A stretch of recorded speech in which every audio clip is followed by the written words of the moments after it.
അസ്സബ്റു ഇബാദ, ക്ഷമ ഭയങ്കര ഇബാദത്താണ്. ഉമ്മു സുലൈം റളിയല്ലാഹു അൻഹ, ഉമ്മു സുലൈം റളിയല്ലാഹു അൻഹ തന്റെ പ്രിയപ്പെട്ട മോൻ ഉമൈർ റളിയല്ലാഹു അൻഹു, ചെറിയ പൊന്നുമോനുണ്ട്, അനസ് എന്നവരുടെ സഹോദരൻ ഉമൈർ എന്ന കുട്ടി. യാ ഉമൈർ മാ ഫഅലൻ നുഗൈർ, യാ അബാ ഉമൈർ മാ ഫഅലൻ നുഗൈർ, അബൂ ഉമൈറേ നിന്റെ പക്ഷിക്ക് എന്തു പറ്റി എന്ന് നിബിതങ്ങൾ തമാശ പറഞ്ഞിരുന്ന കുട്ടിയുണ്ട്. ആ പൊന്നുമോൻ മരിച്ചപ്പോ സന്തോഷത്തോടുകൂടെ അല്ലാഹുവിന് ശുക്ർ പറഞ്ഞ്, റബ്ബേ നീ കൊണ്ടുപോയല്ല റബ്ബേ, നീ തന്നത് എനിക്കത് പൊരുത്തമാണ്, സങ്കടമുണ്ട് റബ്ബേ, ഞാൻ നിനക്ക് വേണ്ടി ക്ഷമിക്കുകയാണ്. ആ പറഞ്ഞ മോളാണ്, ഉമ്മയാണ് മഹദി ഉമ്മു സുലൈം റുമൈസാ ബീവി റളിയല്ലാഹു അൻഹ. റുമൈസാ ബീവി അല്ലാഹുവിന്റെ ഹബീബ് മിഅ്റാജിന് പോയപ്പോ, സ്വർഗ്ഗലോകത്തുകൂടെ നടന്നു പോയപ്പോ ചില ആളുകളൊക്കെ അവിടെ വെച്ച് കണ്ടിട്ടുണ്ട്, സ്വർഗത്തിൽ കണ്ടിട്ടുണ്ട്. ഇമാമുന ബുഖാരി തങ്ങളും മുസ്ലിം തങ്ങളും സുഹാഹുകളിലും മഹാന്മാരായ അഇമ്മത്തുൽ അർബഅ അവരുടെ സുനനുകളിലും റിപ്പോർട്ട് ചെയ്ത വളരെ വിശദമായ ഹദീസുകൾ. സമിഅതു ഖശ്ഫതൻ ബൈന യദയ്യ, എന്റെ മുമ്പിൽ ഞാനൊരു കാലൊച്ച കേട്ടു. നോക്കുമ്പോൾ ഫഇദാ ഹിയ റുമൈസാ ഇംറഅത്ത് അബീ തുൽഹ, അബൂ തുൽഹ റളിയല്ലാഹു അൻഹുവിന്റെ ഭാര്യ റുമൈസാ ബീവിയായിരുന്നു അത്. ബീവിയെ ഞാൻ സ്വർഗ്ഗത്തിൽ കണ്ടു എന്ന് മുത്ത് റസൂൽ സല്ലല്ലാഹു അലൈഹി വസല്ലം. ബീവി എന്ന മദീനയിൽ ജീവിച്ചിരിപ്പുണ്ട്. അതാണ് അത്ഭുതം. ഞങ്ങൾ പറഞ്ഞു, നിങ്ങളെ ഞാൻ കണ്ടു കേട്ടോ, അവിടെ ഉണ്ടായിരുന്നു. ഗൾഫിന്നൊക്കെ വരുമ്പോൾ പറയില്ലേ വാപ്പാനോട്, വാപ്പ നിങ്ങളെ മോനെ ഞാൻ കണ്ടുട്ടോ, നിങ്ങൾ വരുമ്പോൾ ഉണ്ടായിരുന്നു. സന്തോഷം ഉണ്ടാവില്ലേ? എന്ന പോലെ ബീവിയോട് നേരിട്ട് പറയാണ്, ബീവി നിങ്ങളെ ഞാൻ കണ്ടിട്ടുണ്ട് അവിടെ. ആ ബീവിയുടെ പൊന്നുമോ മരിച്ചപ്പോഴാണ് അയൽവാസികളോടും വീട്ടുകാരോടും ഒക്കെ പറഞ്ഞത്, എന്റെ ഭർത്താവ് വന്നാൽ ഞാൻ പറഞ്ഞോളും എന്റെ കുഞ്ഞ് മരിച്ച പേര് നിങ്ങളാരും പറയണ്ട. അന്നത്തെ രാത്രി ഒരു ഉമ്മാക്ക് തന്റെ കുഞ്ഞ് മരിച്ചാൽ കണ്ണുനീരടങ്ങാത്ത നേരമുണ്ടാകുമോ, ചുണ്ടിന്റെ വിറങ്ങലടങ്ങാത്ത നേരമുണ്ടാകുമോ, അതൊക്കെ പിടിച്ചു വെച്ചിട്ട് തന്റെ ഭർത്താവ് വന്നിട്ട് ചോദിച്ചു, അബൂ തുൽഹ തങ്ങൾ അല്ലാഹുവിന്റെ റസൂൽ സ്വല്ലല്ലാഹു അലൈഹി വസല്ലം തങ്ങൾ പറഞ്ഞയച്ച ഒരു വിഷയം കഴിഞ്ഞ് തിരിച്ചു വന്നിരിക്കുകയാണ്. മാ ബാലു ഇബ്നിനാ, നമ്മുടെ കുട്ടിയുടെ വിഷയം എന്താണ്, കുട്ടിന്റെ വർത്തമാനം എന്താണ്? അഹ്ദഉ വഅസ്കനു മിമ്മാ കാൻ, മുമ്പത്തേക്കാളും ആള് ശാന്തനാണ് എന്ന് പറഞ്ഞു. വലിയ അസുഖമുണ്ടായിരുന്നു, ശാന്തനാണ്. ഞാനൊന്ന് പോയി കാണട്ടെ മോനെ, റൂമിൽ കഫംപുട പോലെ തുണിയിൽ പൊതിഞ്ഞു കിടത്തിയിട്ടുണ്ട് റൂമിന്റെ മൂലയിൽ, ആ കുഞ്ഞിനെ ഞാനൊന്ന് കാണട്ടെ എന്ന് കയറി വന്ന ഭർത്താവ് ഉമ്മു സുലൈം ബീവിയോട് ചോദിച്ചപ്പോ ബീവി പറഞ്ഞു, അടങ്ങിക്കിടക്കുന്ന മോനെ നിങ്ങൾ അനക്കണോ എന്ന് ചോദിച്ചു. അടങ്ങിക്കിടക്കണ മോനല്ലേ? അഹ്ദ് എന്ന് പറഞ്ഞ ആള് വളരെ ശാന്തനായിട്ടുണ്ട്. റൂഹ് വരെ പോയ അവസ്ഥക്കാണ് പറയണത്. കുഞ്ഞ് മരിച്ചിട്ടുണ്ട് എന്നാ ഉദ്ദേശിച്ചത്. പക്ഷെ ഭർത്താവ് അങ്ങനെ അറിയണ്ട. വീട്ടിലേക്ക് കയറി വരുമ്പോഴേക്കും മുഖം വീർപ്പിച്ച് ഭർത്താക്കന്മാരെ സ്വീകരിക്കുന്ന പെണ്ണുങ്ങളെ നിങ്ങൾ അറിയണം, ഇങ്ങനെയും ഒരു മഹദി കഴിഞ്ഞു പോയിട്ടുണ്ട് നിങ്ങൾക്ക് മുമ്പിൽ. വലിയ വിഷമം, ഒരു കുഞ്ഞ് മരിക്കുന്നതിനേക്കാളും വലിയ വിഷമമുണ്ടോ?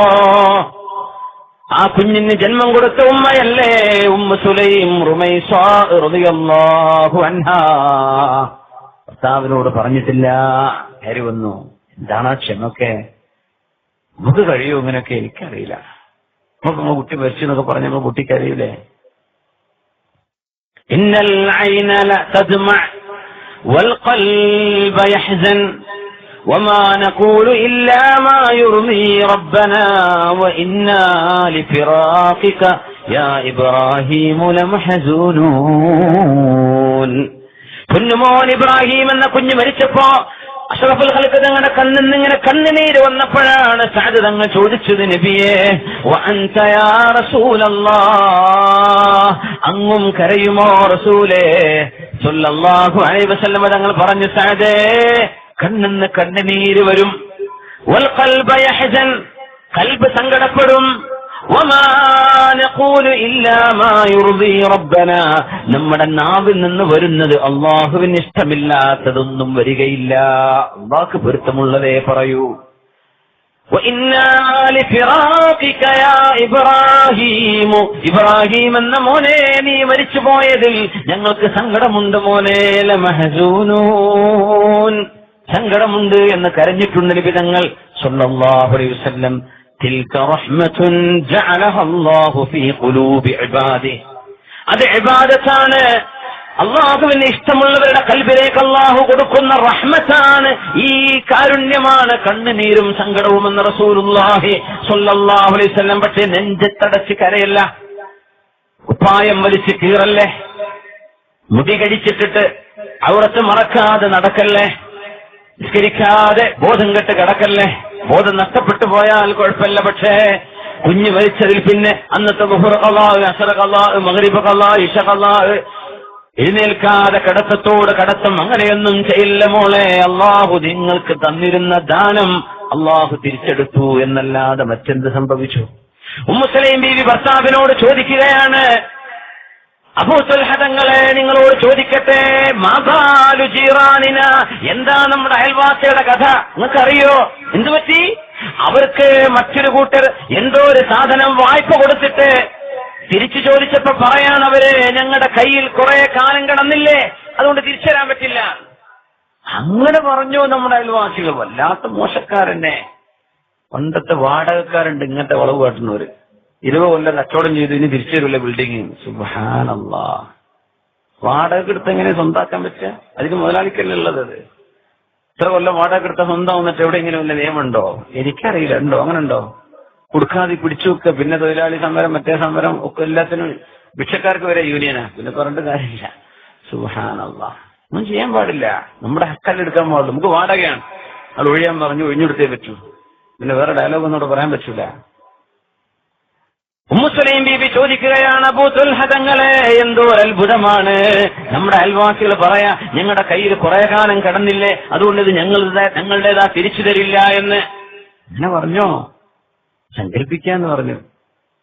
നിങ്ങളോടൊരാൾ അങ്ങനെ വായ്പ തന്നിട്ട് തിരിച്ചു ചോദിച്ചാൽ നിങ്ങൾ തിരിച്ചു കൊടുക്കുമോ? തീർച്ചയായും. എന്നാൽ അബൂ തൽഹ ഈ കാര്യം പറയുന്ന എപ്പോഴാണെന്നറിയോ?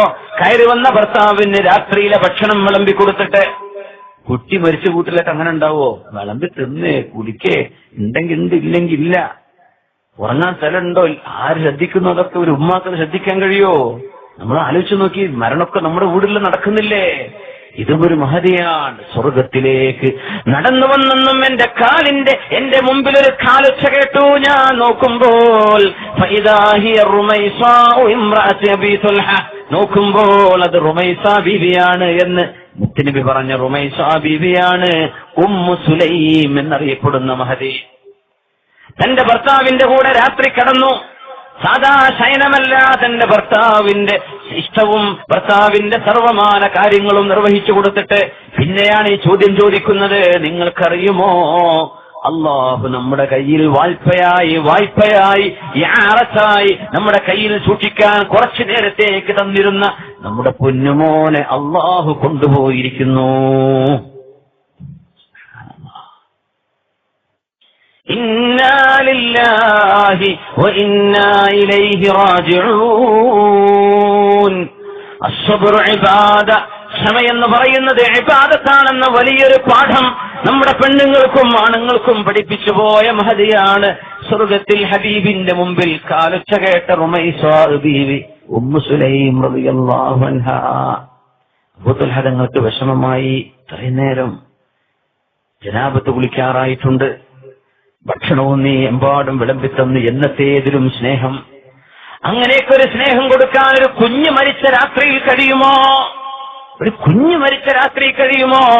ആ ബീവി കേട്ടിട്ടുണ്ട് മുത്തുനബി പറയുന്നത്, അയ്യുമംറഅത്തിൻ, ഏതെങ്കിലും ഒരു പെണ്ണ് സ്വല്ലത്ത് ഖംസഹാ, 5 നേരം നിസ്കരിക്കുകയും വസാമത്ത് ശഹ്റഹാ, അവളുടെ റമളാൻ നോമ്പെടുക്കുകയും വഹഫിളത്ത് ഫർജഹാ, അവളുടെ ശരീരം സൂക്ഷിക്കുകയും അതാഅത്ത് സൗജഹാ, തന്റെ ഭർത്താവിനെ സന്തോഷിപ്പിച്ച് അനുസരിക്കുകയും ചെയ്താൽ ഖീല ലഹാ, ആ പെണ്ണിനോട് നാളെ പറയപ്പെടും ഉദ്ഖുലീ, കടന്നോളൂ പെണ്ണേ, സഹോദരി കടന്നുവാ, മിൻ ഐ അബ്വാബിൽ ജന്നതി ശിഅതി, സ്വർഗ്ഗത്തിന്റെ ഏത് വാതിലിലൂടെ വേണമെങ്കിലും നിങ്ങൾക്ക് പോരാമെന്ന് ഈ പെണ്ണിനോട് പറയപ്പെടുമെന്ന് മുത്തുനബി പറഞ്ഞിട്ടുണ്ട് സല്ലല്ലാഹു അലൈഹി വസല്ലം. എന്റെ ഭർത്താവ് എന്നോട് ഇഷ്ടമില്ലാതെ ഒരു രാത്രി പോലും ആവരുത്, ഒരു രാത്രി പോലും, എന്റെ കുഞ്ഞ് മരിച്ച രാത്രിയിൽ പോലും എന്റെ ഭർത്താവിന്റെ സന്തോഷം നഷ്ടപ്പെടരുത് എന്ന് ദൃഢനിശ്ചയം ചെയ്ത മഹദിയാണ് ഉമ്മു സുലൈം ബീവിയാണ്. നമ്മുടെ സഹോദരിമാർക്ക് മാതൃകയാവേണ്ടത്. അവരെ കണ്ടാ നമ്മുടെ പെണ്ണുങ്ങൾ പഠിക്കേണ്ടത് ഇങ്ങനെയും ചെയ്യാൻ കഴിയുമോ? അല്ലാഹുവിന്റെ ഹബീബിനോട് ചെന്ന് പറഞ്ഞു, നബിയേ, എന്റെ ഭാര്യ ഇങ്ങനെ എന്നൊന്ന് പറ്റിച്ചിട്ടുണ്ട് നബിയേ, എന്റെ കുഞ്ഞ് മരിച്ച വിവരം വളരെ വൈകിയാ നബിയേ എന്നോട് പറഞ്ഞത്. അല്ലാഹുവിന്റെ ഹബീബിന് സങ്കടമല്ല വരുന്നത്, അപ്പൊ സന്തോഷമാണ്. ഇങ്ങനെയും ക്ഷമിക്കാൻ കഴിഞ്ഞുവല്ലോ. ഹബീബിന്റെ കൈ ഉയരുകയാണ് ആകാശ ലോകത്തേക്ക്. ഏത് ലോകത്ത് നിന്നാണോ ഹബീബിന് വഹി വരുന്നത്, ഏത് ലോകമാണോ അല്ലാഹുവിന്റെ മലക്കുകളുടെ സ്ഥാനമായിട്ടുള്ളത്, എവിടേക്കാണോ അല്ലാഹുവിന്റെ പ്രതീക്ഷ ഉദ്ദേശിച്ചുകൊണ്ട് റബ്ബിൽ പ്രതീക്ഷിച്ചുകൊണ്ട് കൈയുയർത്തേണ്ടത്, ആകാശത്തേക്ക് കൈയുയർത്തിയിട്ട് പറഞ്ഞു, അല്ലാഹുമ്മ ബാറക്കല്ലാഹു ലകുമാ ഫീ ലൈലതികുമാ, നിങ്ങളുടെ ഇന്നലത്തെ രാവിൽ അല്ലാഹു നിങ്ങൾക്ക് ബറക്കത്ത് ചെയ്യട്ടെ എന്ന് പറഞ്ഞപ്പോഴാണ് അവരുടെ മകനായ അബ്ദുല്ലാഹ് റളിയല്ലാഹു അൻഹു ജനിക്കുന്നത്. ആ രാത്രിയിലാണ് അബ്ദുല്ലാഹ് റളിയല്ലാഹു അൻഹുവിന്റെ ജന്മത്തിന് ആസ്പദമായ രീതിയിലുള്ള ഗർഭധാരണം നടക്കുന്നത്. ആ കുഞ്ഞിന് മധുരം കൊടുത്തത് നബി തങ്ങളാണ് സ്വല്ലല്ലാഹു അലൈഹി വസല്ലം. ആ കുഞ്ഞിന് പിന്നെ ജനിച്ച 7 മക്കൾ ലോകം കണ്ട പ്രഗത്ഭരായ പണ്ഡിതന്മാരാണ്. കുല്ലുഹും ഖദ് ഖറഉൽ ഖുർആൻ. എല്ലാം ഒരു കുഞ്ഞാളെ കൊണ്ടുപോയി ക്ഷമിച്ചതിന് തലമുറകളിൽ പണ്ഡിതന്മാരെ കൊടുത്തു അല്ലാഹു. മഹാനായ അബൂ തൽഹ റളിയല്ലാഹു അൻഹുവിന്റെ മക്കളും പേരക്കുട്ടികളും. ബാറക്കല്ലാഹു ലകുമാ ഫീ ലൈലതികുമാ, നിങ്ങളുടെ ആ രാവിലെ അല്ലാഹു നിങ്ങൾക്ക് ബറക്കത്ത് ചെയ്യട്ടെ. മുത്ത് ഹബീബല്ലേ ദുആ ചെയ്തത്, ആ ദുആ തെറ്റിപ്പോകില്ലല്ലോ. അസ്സബ്റു ഇബാദ, ക്ഷമിക്കൽ ഒരു ഇബാദത്താണ്. ക്ഷമ ഇബാദത്താണ്.